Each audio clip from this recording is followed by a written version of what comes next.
नमस्कार। नमस्कार। जैसे कि हमारे देश जो भारत है उसका पूरे विश्व में डंका बजा है, तो ये जो इतनी महानता बताई जा रही है और ये देश बहुत ही डंका बजने वाली जो बात कही गई है, इस बारे में आपका क्या कहना है? इस बारे में थोड़ा प्रकाश डालिए। देखिए, मैं जलंधर पंडित घड़ीमातपुर पुष्पस्तरा जिला वैशाली का रहने वाला हूँ। हमारा देश महान तो है ही। हमारे देश में संसाधन अच्छे हैं, जिसके संसाधन को उपयोग करे सरकार, तो यहाँ की कोई भी जनता जो है दुखी नहीं रहेगी।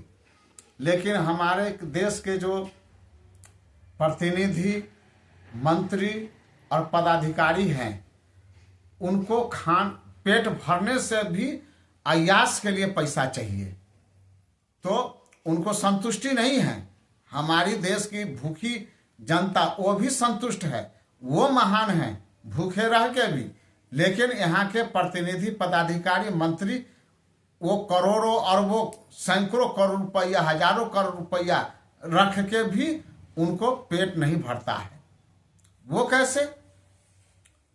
अगर किसी के पास 200 500 करोड़ रुपया है, हजारों करोड़ रुपया है, उसके बाद भी वहाँ हमारे मंत्री, पदाधिकारी और प्रतिनिधि ये सारे सैलरी लेते हैं, वो भी 3-3 लाख, 4-4 लाख, 5-5 लाख।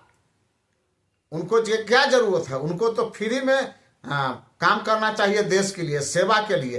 कहते हैं कि हम सेवा के लिए आए हैं, लेकिन वो करोड़ों करोड़ रुपया उनको सेफ्टी में खर्च होता है। और 5-5 लाख रुपया एक राष्ट्रपति का सैलरी है। क्या जरूरत है देने की? हमारे देश में तो इतने कर्मठ व्यक्ति हैं जो 50 घूम रहे हैं। वो 50,000 में राष्ट्रपति के पद पे और प्रधानमंत्री के पद पे काम करने के लिए कर्मठ है, उपलब्ध है। लेकिन ये ऐसी व्यवस्था बनाए हैं जो उसमें जाएगा तो बड़े लोग ही जाएंगे, छोटे आदमी जाएंगे क्या? तो चुनावी बहुत खर्चीला है। अब रही बात रोजी रोटी की, तो इनको जो है अपने पेट भरने के लिए है, अय्याश करने के लिए है, लेकिन रोजी रोटी गरीबों को देने के लिए, गरीब के लिए सरकारी नौकरी नहीं है।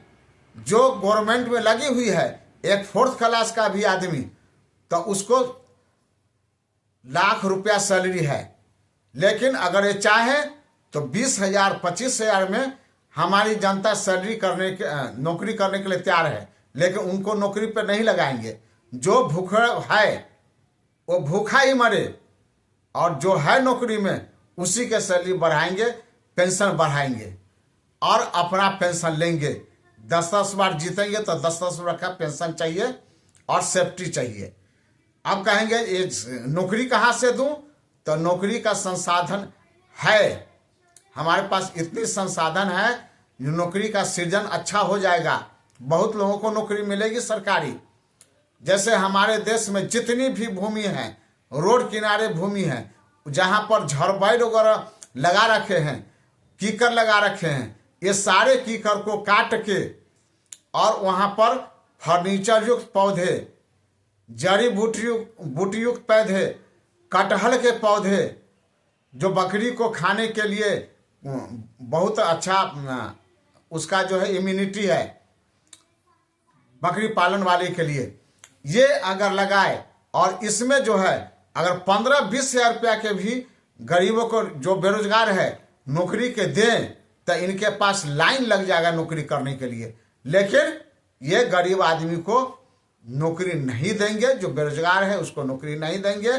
जो सरकार में है एक तबका 2% ऐसा है जो ऐसो आराम की जिंदगी जीता है, और 98% ऐसा है जनता जो भूखा मरता है। तो गरीब आदमी जब तक ऊपर नहीं जाएगा तब तक इसका कल्याण नहीं होगा। और ऐसा जो है किसी पार्टी के अंदर में क्षमता नहीं है जो वहां तक पहुंच जाए।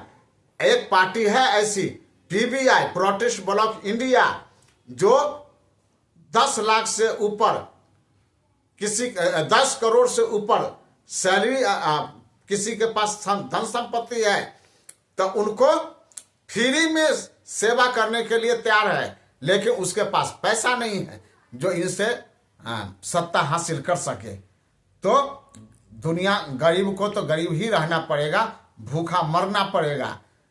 अभी तत्काल में बिहार में जो सरकारी भूमि पे गरीब लोग घर बना रखे थे, झोपड़ी बना रखे थे बहुत कष्ट कमाई से, उसके घर तोड़वा दिए हमारी बिहार सरकार के गृह मंत्री सम्राट चौधरी।